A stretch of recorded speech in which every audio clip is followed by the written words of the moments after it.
We are reading the chapter 6 of St. John, which is very, very famous. When we look at the writing of St. John in his Gospel and the writings of the other synoptic writers, synoptic Gospels, say St. Matthew, St. Mark, and St. Luke, they are different in comparison to the reflection given to us. Where synoptic Gospels, the writers would write according to the chronological order or the deeds that Jesus had done. Whereas St. John would write to reflect according to his own way that Jesus is the bread of life. Therefore, if we read chapter 6, is very, very deep insights, very deep in reflection, because it talks to us of his own giving, the body and blood. And this is how St. John put all the details that we need to pay attention. It is only in the Gospel of St. John that the details are very important for St. John to make sure to bring about the point about Jesus Christ. Jesus, maybe in the synoptic Gospels too, he did his ministry in and around the Sea of Galilee. There may be many big towns and small towns around the Sea of Galilee. The Sea of Galilee extends to the other country too, known as the Sea of Tiberias. And Jesus did a lot of ministry here in these places and also performed this miracle which is so famous, the multiplication of loaves. Starting itself, Jesus was, he saw the multitude, and then when he saw the crowd, Jesus went up into the hills. It is very interesting, Jesus going up to the hills for the multiplication of loaves. It has got a meaning for St. John. Maybe later on we could find out. Then, and there sat down with his disciples and teach them. The Gospel also said, now the Passover, the feast of the Jews, was at hand. It was here that Jesus, lifting up his eyes then and saying that a multitude was coming to him, Jesus said to Philip, how are you to buy bread so that these people may eat? Some more, Jesus said, this he said to test him, for he himself knew what he would do. Philip answered, 200 denarii would not buy enough bread for each of them to get a little. It is interesting to note here that Jesus knows a lot of details regarding the work that he's going to do. And because of this, he would check how much his disciples are ready for the great miracle of Jesus. Philip, as human as he is, or maybe like any one of us, would think only from the human point of view, how much we can gather money to feed this crowd.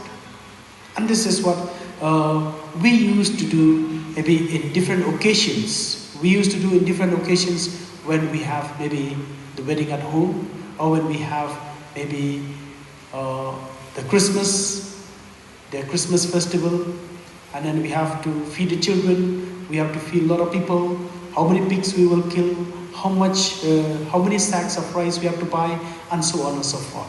A lot of calculation that goes into it. So here, for Philip too, like any one of us, or maybe we too, like Philip, we follow the calculation. This is what he has done.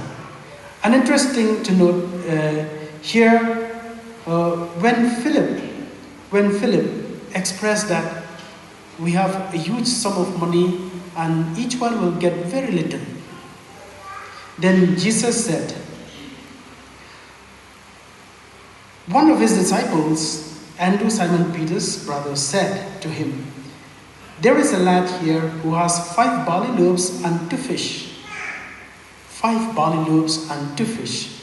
And moreover, there is a comment that he made, But what are they among so many? What are they among so many? Maybe the mother of this boy is so thoughtful that she packed the 5 barley loaves and 2 fish for her son to go maybe for the whole day, to manage the whole day.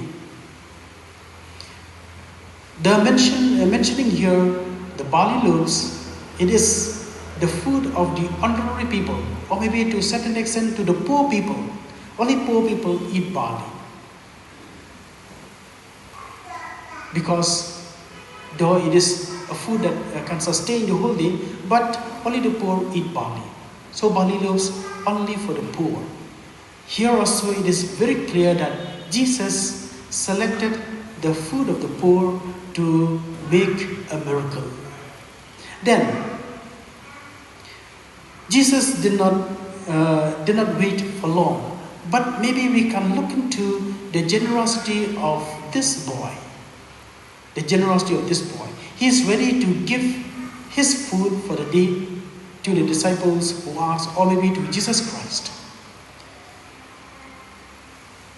It is in contrast to our attitude, to our characters, or to the way we live. Human as we are selfish. We are selfish in many ways. This is our nature. Maybe we have to accept that we are selfish. Maybe when we look at a child when he was small, he only cries because he wants something. It is only when his needs is fulfilled, only then he stops crying. Many behaves the same way like that. We could see, we too, as we grow up, we learn to gather things for ourselves. Oh, I like this one. I see that one. Oh, I like that one. I see that one. Oh, I like this one. And this is what some parents, they are very clever. They don't take the children for marketing. Otherwise, they will ask the whole market. I want this one, I want that one, I want that one, and so many things. But here it is in contrast that this boy is so generous. Maybe we need to reflect on this, that it is on our generosity that God will make a miracle for us, or God will perform a miracle. If we are maybe selfish, not generous, or conjuice, what we can say, maybe like Cain, God will not bless. But if you are generous, like Abel, God will bless. So therefore, here also one lesson that generosity pays to each one of us. Maybe Mother Teresa will say, give till it hurts. Give till it hurts. It is always correct that St. Paul too would say that there is a joy in giving than in receiving. Jesus did not wait for so long, but he continued. Mark the details that St. John made here. 5 barley loaves and 2 fish. 5 barley loaves and 2 fish. 5 plus 2 will be 7. The number 7 is very, very important for the Jews, because number 7 is a perfect number. 7 into 7 is equal 49, and then on the 50th year is a year of Jubilee. So that is what we learn from the scripture. And that too, you can see the candles for adoration or for benediction, they are 7. Maybe we have 7 days in a week, or we have 7 sacraments, and so on and so forth. The number 7 is a perfect number for the Jews. So because of that, St. John too made sure that this number is for Jesus to perform a miracle and to make it complete, to make it abundance, in abundance. So that means when Jesus performed a miracle to feed the 5,000, food will be in abundance. So that is the perfect number that St. John too put here. Then he said, now there was much grass in the place. Maybe we are wondering why only St. John put this one. Now there was much grass in the place. Most probably St. John will think of the Psalm 23. Psalm 23, the Good Shepherd. I have no worry as such, because my shepherd will take me to the grassy land and will graze me will pasteurize me, will pasture me. So I will get plenty of food. So I have no worry. Even in front of the enemies, I have no worry.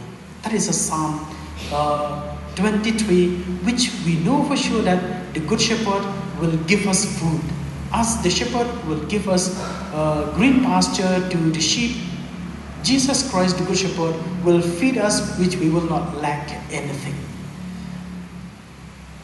We see here, when Jesus performed the miracles, he gave more than sufficient. Here it is mentioned only 5,000 men. So that means only men are very important. Maybe you can see here, more children and more women will be there. So that means if 5,000 men, that means will be more than double the number of people, because women and children also will be in plenty. So when we talk of Jesus, the feeding of the 5,000, the multiplication of loaves will not be only of 5,000 men, so it will be more than that, because they counted only men. So therefore, we can say that Jesus performed miracles so that the people would have in abundance. So much so that Jesus put here, gather up the fragments left over, that nothing may be lost. God is always good to us. We should not waste food. As the mother would teach her children not to waste food, here Jesus too is teaching the disciples and the whole crowd and each one of us, don't waste, don't waste. Maybe when we look from this point of view, the government of India will not highlight, okay, so many people are without food, so many people go hungry, so many people are below poverty line. They will not highlight. Otherwise, it will not appear as superpower in front of the other countries. But UN will highlight a lot of poor people in India who need bread, who need food. A lot of people. The very fact that we hear so many people receive recognition from the government, maybe in Independence Day or maybe in Republic Day, that they feed so many thousand people. Not only Catholics, not only Christians, but Hindus, Muslims, and many other, they have got a heart and they feed people. So from this point of view, we need to learn from what the Lord had told each one of us. Gather their fragments so that nothing should be lost. Maybe we need to teach to the children this, that we should not waste food. Many a times when we go to the restaurant, maybe we take a little bit and then we throw away the rest. We do not know whether we have our conscience or not when we read this passage. Not to waste food. Let us learn from today's gospel not to waste food, but gather up for those who are in need. When we look from this point of view, maybe the last sentence I would like to read. When the people saw the sign which he had done, they said, "This is indeed the prophet who is to come into the world." Maybe to fulfill what Prophet Ezekiel too would talk, that the prophet will be among the people. He would redeem the people. Maybe the people of Israel will think that Jesus is this prophet that Prophet Ezekiel had taught about. So here Jesus too accept or recognize the same, perceiving then that they were about to come and take him by force to make him king, to make him king. This is where Jesus differs from the attitude of the people, differs from their thought pattern. For the people, this is the best time where we can have this, we can have Jesus Christ as our King, and we lack nothing absolutely. We don't need to go to work. We don't need to slog very hard. We don't need to look after our family because Jesus is there. We just need to go close to Jesus and we will get food every day. Therefore, our life will be an enjoyable life. We don't need to do anything. We just enjoy ourselves. And much more from the part of the people of Israel. Sorry. The time when Jesus was there is a time when they are persecuted. They are under the Roman rules. They don't want the Romans. They want the same kingdom like the days of King David. So therefore, they would think that this is the prophet, this is the Messiah, and we'll make him king. But Jesus did not want to do that. Jesus will lead us to the other thing that people, maybe later on, if you read the whole chapter 6, will realize that people will start leaving Jesus one by one. Why? Because this miracle will lead to the other important point that Jesus want to throw to the people, that I am the bread of life. You are happy because you have your fill with the multiplication of loaves. But if you eat me, you will have life eternal. And Jesus would not deny that. Rather, he would emphasize more. Take, this is my body, eat. Take, this is my blood, drink. It is only in eating my body, it is only in drinking my blood that you have life, and life to the full. Life in its fullness. And Jesus never denied that. And he did that because at the Last Supper, Jesus would say the same words. Take, this is my body. Take, this is my blood, the food and drink for you. And he would complete that like a sacrificial lamb on the Good Friday. And because of that, the church encourages us that every time we take part in the Eucharist, we should partake also the communion. We should receive also the body and blood of Jesus Christ. Maybe many of us, we have a different notion altogether. How can I receive the body and blood of Christ when I'm full of sin? Maybe if we think the other way about, most of the time, the sacrificial meat, or maybe when they give a lamb or an animal for sacrifice, they have to eat. Only then that they will be cleansed from the defilement. They will be cleansed from impurities. Therefore, if Jesus is a sacrificial lamb, we too, we have every right to take part in the banquet of the Lord, eating the body and blood of Christ, that we too will be cleansed. So therefore, maybe two ways that we need to understand Jesus as the bread of life. Therefore, as the church encourages us to take part in the consuming of the body and blood of Jesus Christ, we need to look with a different outlook, rather than looking that we are full of sin, therefore we are not worthy to receive the Lord. But rather, I will receive the Lord so that I will get strength, that the devil will not be able to tempt me. Maybe if we take that way, Jesus is there with us. Jesus himself offered his body and blood. Who are we to deny the gift of the Lord? So therefore, when we listen of the many miracles that happen with the body and blood of Jesus Christ, that happen with the Eucharistic bread, maybe we will bow down to Jesus to say that, Jesus, feed me. Jesus, give me life eternal with your body and with your blood. Let us ask this grace from the Lord, that we too, we understand the importance of the Eucharist in our life, the importance of the bread of life in our life, the importance of Jesus Christ himself.